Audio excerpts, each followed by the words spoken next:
회심한 두 제자라는 제목으로 같이 하나님의 말씀을 나누겠습니다. 예수님은 부활하시고 승천하시기 전까지 약 40일간 부활의 몸으로 제자들에게 나타나시고 또 몇몇 사람들에게 나타나서 자기의 사심을 보여주셨습니다. 예수님의 부활의 첫 증인은 천사들이었죠. 천사들이 나타나서 먼저는 예수님의 부활의 소식을 증언했습니다. 그리고 여인들이 그 사실을 듣고 보고 사도들에게 말했습니다. 그러나 어제 본문에 살펴봤듯이 사도들은 이 여인들의 말을 듣고도 믿지 아니하였고 허탄한 일로 여겼다고 이야기합니다. 이는 너무나도 당연한 일이죠. 죽었던 사람이 다시 살아났다는 이야기는 금시초문입니다. 어떻게 보면 믿지 않는 게 당연해요. 그 얘기를 듣고 믿었다는 것 자체가 더 이상하다는 거죠. 모든 사람의 인생의 종착역은 죽음입니다. 그렇기 때문에 예수님이 다시 살아나셨다는 말은 허황된 이야기로 들리는 것이 합리적인 이야기입니다. 여러분, 다른 제자들은 어떻겠습니까? 그들은 부활하신 예수님을 직접 보고 듣고 직접 나눴죠. 그럼에도 불구하고 여전히 믿지 않은 제자들 또한 있었습니다. 그래서 이들 가운데 있었던 부활의 소식은 자기들 안에서도 혼란을 가중시켰습니다. 여인들이 얘기했을 때 베드로는 그것을 보았지만, 가서 무덤을 보았지만 그 이후에 집으로 돌아갔습니다. 오늘 부활 사건의 두 번째 이야기를 누가는 기록하고 있습니다. 엠마오로 가는 두 제자에 관한 이야기죠. 그 두 제자 중 한 사람의 이름은 글로바라고 나와 있습니다. 그들은 예수님을 십자가에 못 박은 예루살렘이라는 도성이 싫어졌죠. 더 이상 그곳에 있을 수가 없어서 고향인 엠마오로 돌아갑니다. 그들 마음 가운데는 예수님을 자기 민족을 구원하실 메시아로 생각하고 구원하실 자로 바랐지만 결국에 대제사장과 관리들이 예수님을 유죄 판결에 넘겨줘서 십자가에 못 박게 되었죠. 모든 것이 끝났다고 생각을 했습니다. 그래서 결국에 어떻게 합니까? 고향으로 돌아가는 거죠. 어떻게 보면 마지막 반전을 바랬을지도 모릅니다. 예수님은 늘 반전이 있으신 분이었고 예수님의 능력을 믿고 있었기 때문에 마지막에는 어떻게든 예수님이 살아나시고 예수님이 십자가에서 내려올 수 있으리라 생각했는지도 모릅니다. 그러나 예수님을 따랐던 모든 무리들의 소망은 헛된 소망이 됐고 예수님은 그저 힘없이 십자가에서 죽으셨죠. 그래서 안 그래도 마음이 적적하고 마음이 어려운데 여인들이 갑자기 예수님을 보러 갔더니 무덤이 열려 있다, 그리고 예수님 부활하셨다라는 천사의 이야기를 들었다라고 하니까 더 혼란스러워요. 제자들 중 몇 사람이 가서 봤지만 그 여인들이 말한 그대로였고 예수는 보지 못했다는 거예요. 그러니까 여기서 이제 중요한 사실이 이제 나오는데, 부활하셨다 예수님이 그 얘기를 듣고 빈 무덤을 봤단 말이죠. 그리고 거기서 예수님을 만났다라면 조금 얘기가 달라지죠. 그 예수님을 어떻게 하겠습니까? 모시고 왔겠죠. 예수님 잠깐 가서 우리 저기 11 제자들하고 나머지 사람들도 모여 있는데 가서 예수님 좀 부활하신 것 좀 보여주세요. 차박 끌고 왔을 겁니다. 그렇게 하면 제일 확실했을 것 같죠. 근데도 가서 빈 무덤만 보고 세마포만 보고 정작 예수님은 보지 못한 거예요. 그러니까 이제 막 혼란이 일어난 겁니다. 저 여자들이 뭔가를 좀 착각한 거냐, 환상을 본 거냐, 집단 최면에 걸린 거냐, 그러면서 자기들 가운데서도 설왕설래한 거죠. 정말 예수님 부활하신 거 맞냐? 부활하셨다고 말하는 사람도 있고 그렇지 않았다고 말하는 사람들도 있습니다. 결국에 이 글로바와 한 제자는 고향인 엠마오로 가기를 선택하죠. 그들이 엠마오로 가는 그 길에서 예수님을 만나게 됩니다. 부활하신 예수님이 그들과 접촉되어지고 만나서 이야기하지만 그들의 대화 가운데 전혀 예수님을 알아보지 못합니다. 슬픈 빛을 띠고 가는 그 사람들을 향해서 예수님은 17절에 너희가 길 가면서 서로 주고받는 이야기가 무엇이냐 이렇게 얘기하죠. 그러니까 이제 글로바라고 하는 제자가 18절에 얘기합니다. 당신이 예루살렘에 체류하면서 최근에 당했던 일을 혼자만 모르냐? 아주 큰 소동이 났었는데 그걸 모르냐는 거죠. 예수님은 모른 체하고 다시 19절에 묻습니다. 무슨 일이길래 그러냐? 그러니까 나사렛 예수가 십자가에서 죽으셨다는 이야기를 하죠. 그리고 본인들이 겪었던 이야기를 합니다. 예수님과 이런 대화를 계속 나누면서도 예수님을 알아보지를 못하는 거죠. 16절 말씀에 보면 뭐라고 얘기합니까? 그들의 눈이 가리워져서 그인 줄 알아보지 못했다고 말하고 있습니다. 예수님은 그들의 이야기를 차근차근 다 들어주십니다. 저 같으면 뒤통수 치면서 야, 그렇게 나를 오랫동안 봤는데 못 알아보냐? 할 법도 시킨데 믿을 수가 없는 거죠. 예수님은 다시 어떻게 하십니까? 25절 말씀부터 27절까지의 말씀을 보면 말씀을 다 풀어주세요. 25절에 꾸중도 하긴 하십니다. 미련하고 선지자들의 말한 모든 것을 마음에 더디 믿는 자들이요, 그리스도가 이런 고난을 받고 자기의 영광에 들어가야 할 것이 아니냐라고 말씀하시면서 예수님께서 어떻게 하십니까? 우리 27절 말씀 같이 한번 읽겠습니다. 시작. 이에 모세와 모든 선지자의 글로 시작하여 모든 성경에 쓴 바 자기에 관한 것을 자세히 설명하시니라. 아멘. 부활하신 예수님께서 믿음 없는 제자들에게 자신의 부활을 증명하시는 방법은 부활한 자신의 육신을 보여주는 것이 아니었습니다. 도마는 그렇게 얘기하죠. 나는 아무리 너희들이 증거해도 믿지 않겠다. 나는 너희들이 아무리 뭔 소리를 해도 믿지 않겠다. 어떻게 하면 믿겠다는 거예요? 예수님의 그 손에 난 못자국에 내가 손을 넣어보지 않고 창자국에 손을 넣어보지 않고는 난 도무지 믿지 않겠다라고 이야기합니다. 많은 사람들이 그것이 가장 확실한 방법이라고 생각을 하죠. 그러나 예수님의 방법은, 예수님의 생각은 달랐습니다. 의심할 사람은 그렇게 보여줘도 의심하게 되어 있어요. 예수님은 부활한 자신을 보여주는 일이 상책이 아니라고 생각합니다. 예수님께서 하시는 방법은 무엇입니까? 부활을 가장 잘 증명하시는 방법은 예수님을 직접 만나는 것이 아니라 그들이 부활을 확신할 수 있도록 27절의 말씀처럼 성경을 자세히 풀어주시는 거예요.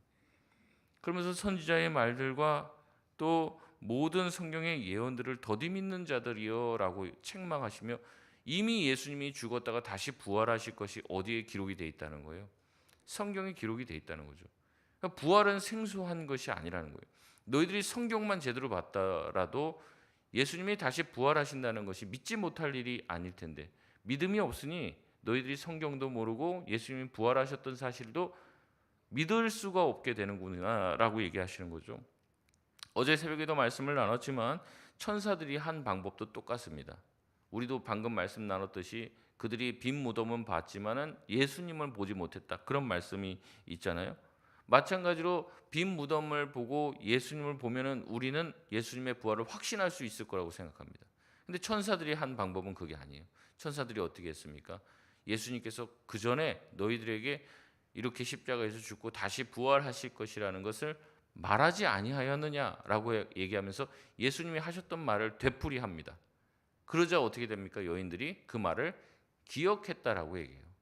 항상 부활을 증명하는 방법은요, 예수님이 부활하셨다라는 육체를 보여주는 방식이 아니었어요. 항상 뭡니까? 성경의 말씀, 예수님의 말씀을 다시 기억나게 하고 다시 풀어주는 방식이었다는 거죠. 그들은 이야기합니다. 예수님께서 우리와 동일하게 같이 오셨을 때, 나중에 얘기하죠. 예수님께서 성경의 말씀을 풀어줄 때 우리의 가슴이 뜨거워지지 아니하더냐라고 얘기하며 예수님이 과거 자신들에게 말씀을 풀어주셨을 때 자신들의 마음이 뜨거워지고 예수님을 믿고 따르게 됐던 그 시절을 다시 떠오르게 하는 것입니다. 우리 신앙도 마찬가지예요. 우리가 막 기도해서 그게 이루어지고 뭐 희한한 일이 생기면 믿음이 생길 것 같죠. 근데 그렇지 않습니다. 항상 믿음은 무엇을 통해서 생깁니까? 말씀을 통해서 생기는 거예요. 기적을 보여주고 희한한 거 보여주고 그런다고 되는 게 아닙니다.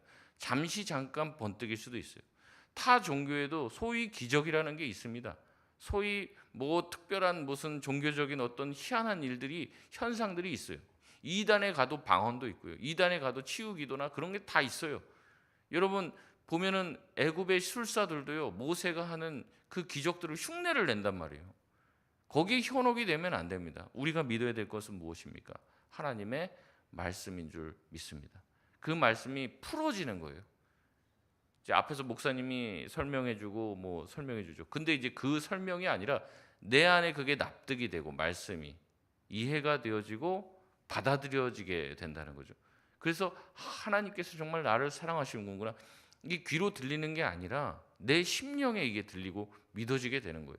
하나님의 살아계심이 설명되어지는 게 아니라 내 안에 납득이 되고 이게 오늘 본문의 말씀에 보면 풀어진다는 거예요. 그러니까 내 심장이 어떻게 됩니까? 말씀이 풀어질 때 내 마음이 뜨거워지게 된다는 것이죠. 부활하신 예수님은 자기의 세계에 갇혀서 절대 죽은 자가 부활할 일이 없다라고 생각하며 예수님의 죽음에 절망하던 자들에게 찾아와 주셔서 우선 그들의 이야기를 들어주십니다. 왜 너희들이 슬퍼하느냐? 왜 너희들이 절망하느냐? 그러니까 이제 자기들의 얘기를 쭉 하죠. 예수님은 그 얘기를 다 들으십니다.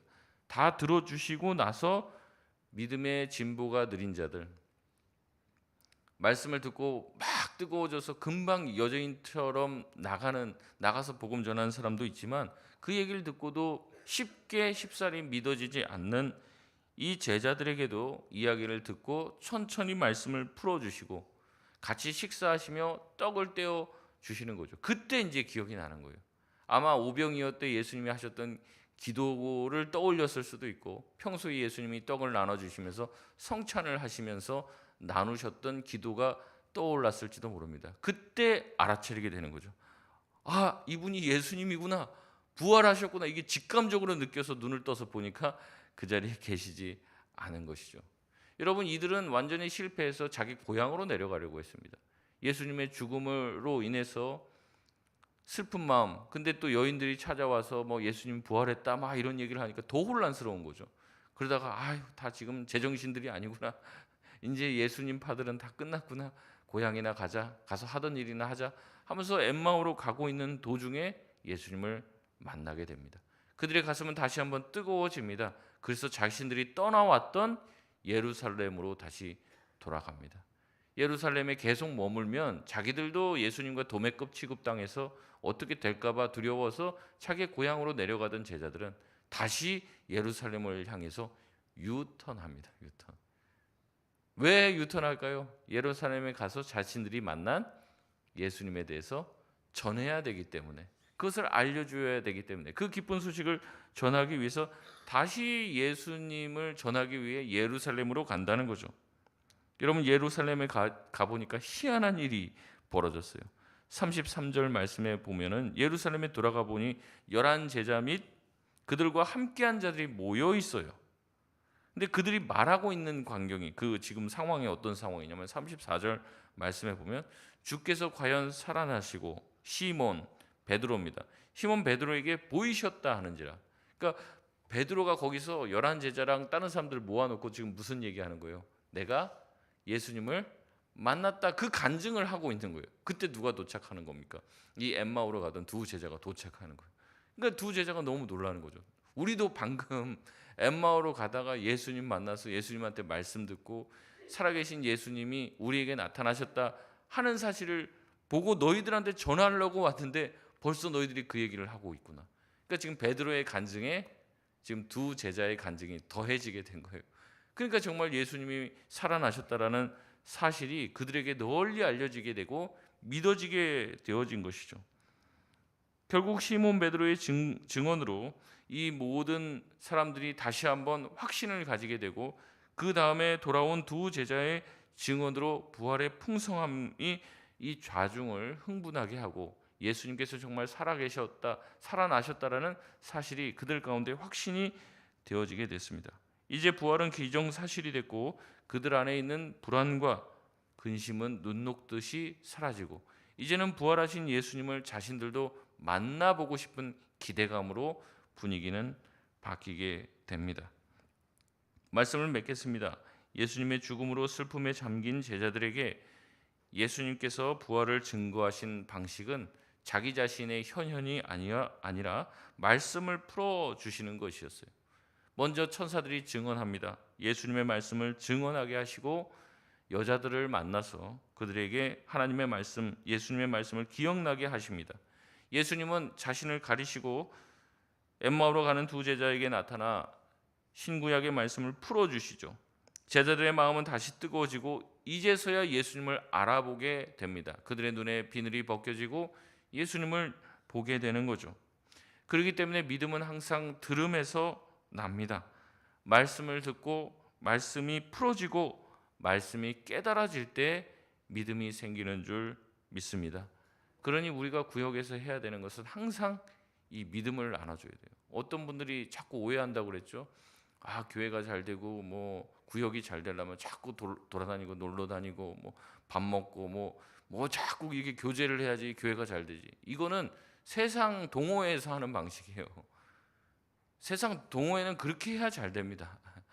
근데 그런 게 아니죠. 교회가 어떻게 잘 될 수 있습니까? 교회가 어떻게 새로워지고 하나 될 수 있습니까? 교회는 말씀이 나눠질 때, 말씀이 내 안에 믿어지고 말씀이 풀어지고 그럴 때 말씀으로 교회가 하나 되는 줄 믿습니다. 우리가 흔들릴 때 우리를 잡아줄 수 있는 것 또한 하나님의 말씀과 약속밖에 없다는 거죠. 말씀을 더 가까이 하시길 바랍니다. 말씀이 우리의 가슴을 뜨겁게 달구게 된다면 신앙생활은 역동감이 생기고 생명력이 생기고 그 하나님의 말씀이 우리 삶을 변화시키는 것을 경험하게 될 것입니다. 우리가 이 사실을 기억하고 주님 주의 말씀으로 우리의 냉랭했던 가슴이 다시 한번 뜨겁게 타오르게 하여 주시고 남은 생에 주님을 위해서 살 수 있는 마음들이 우리 가운데 부어지게 하여 주옵소서. 기도할 수 있는 저와 여러분 되시길 바랍니다. 우리 같이 기도하시겠습니다.